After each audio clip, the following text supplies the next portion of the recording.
Yeah, audit fatigue is a real thing that impacts companies. Devin, what are your thoughts about some of the challenges you've seen for companies that have to go through multiple audits each year?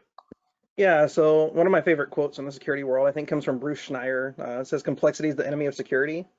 And, talking to some of the things Tara did, the more audits you try to run independent of each other, the more complex things get, trying to figure out which systems are in scope, what's regulated, what's not, what are your time requirements here, what aren't.